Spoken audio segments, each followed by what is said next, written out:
आज के दिन यानी 11 मई को साल 1998 में भारत ने वो किया जिसने पूरी दुनिया को चौंका दिया था।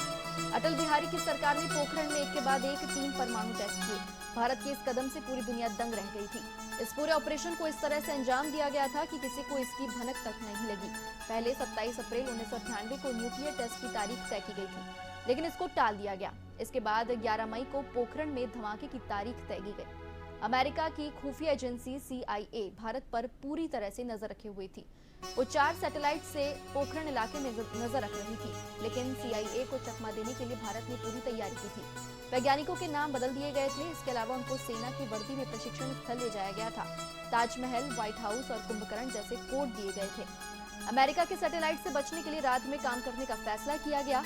रात में उस वक्त काम होता था जब अमेरिकी जासूसी सैटेलाइट दूसरी दिशा में मुड़ जाते थे। रेगिस्तान में बड़े कुएं खोदे गए। 10 मई की रात को योजना को ऑपरेशन शक्ति नाम दिया गया। सुबह तड़के 4 ट्रकों से परमाणु बमों का परीक्षण स्थल लाया गया। इससे पहले एयरफोर्स के जहाज से इसे मुंबई से जैसलमेर लाया गया था। रेगिस्तान में खोदे गए कुओं में परमाणु बमों को रखा गया और उसके ऊपर बालू के पहाड़ बनाए गए। जब विस्फोट हुआ तो एक बड़ा गड्ढा बन गया था। 11 मई को भारत ने 3 न्यूक्लियर टेस्ट किए। इसके बाद सरकार ने इसका ऐलान किया। इसके 2 दिन बाद 13 मई को भारत ने 2 और परमाणु विस्फोट किए। इससे 45 किलोटन TNT ऊर्जा पैदा हुई थी। इसमें फिजन और फ्यूजन दोनों तरह के परीक्षण किए गए थे। इससे पहले भारत ने साल 1976 में भी परमाणु परीक्षण किया था। 18 मई को इसे अंजाम दिया गया था। इस ऑपरेशन को स्माइलिंग बुद्धा नाम दिया गया था। यह फिजन टेस्ट था। इसको जमीन के अंदर किया गया था।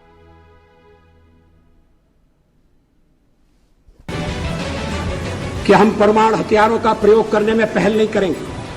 No first use. हमने ये भी कहा कि जिनके पास परमाणु शस्त्र नहीं है, हम उनके विरुद्ध उनका उपयोग नहीं करेंगे। हमारे देश के लिए और विशेषकर हम पोखरण वासियों के लिए गर्व की बात है कि पूरे विश्व के अंदर जब शक्तिशाली देश अपना परीक्षण करते थे, अपनी शक्ति का लोहा मनवाते थे, उसी घड़ी में आज भारत देश भी उसी श्रृंखला में खड़ा हो गया है। उस समय के तत्कालीन प्रधानमंत्री श्री अटल बिहारी जी वाजपेयी जी और मिसाइल मैन के नाम से विख्यात आदरणीय अब्दुल कलाम जी ने अपने प्रयासों से जिस प्रकार से पोखरण की धरती पर 11 और 13 मई 1998 के जो परमाणु परीक्षण किए थे, वास्तव में वो हम सभी को गौरवान्वित करने वाला पल था। क्योंकि सैटेलाइट, अमेरिका जैसे देशों की सैटेलाइट पूरे विश्व के ऊपर नज़र रखती थी और उस सैटेलाइट से बच कर के और जिस प्रकार से परमाणु परीक्षण किया, तो हमारे लिए खुशी की बात है। यहाँ आसपास के लोगों के घरों में दरारें आई, लेकिन उन घरों को जब मकान मालिकों से बात होती थी तो वो बताते थे, हमें प्रसन्नता इस बात की है कि आज हमारा देश विकसित हो गया है। हमारे देश अपनी ऊर्जा के क्षेत्र में हमें जो है विश्व के अन्य देशों की तुलना में सबसे आगे खड़ा हुआ है। परीक्षण हुए हैं, परंतु आज कहा जा रहा है कि राज्य सरकार और केंद्र सरकार की तरफ से कोई विशेष पैकेज परमाणु परीक्षण के बाद होने वाले हैं। क्या ऐसी परिस्थिति है? उस समय क्या हालात थे और आज क्या बदलाव आया है पोखरण में, इसके बारे में कुछ? उस टाइम भी पोखरण ऐसा ही था जो 25 साल पहले, 27 साल की मेरी एज है, 25 साल पहले ही ऐसा ही था। मैं आज 52 साल की उम्र में हूँ। उस टाइम मेरी 27 साल एज थी।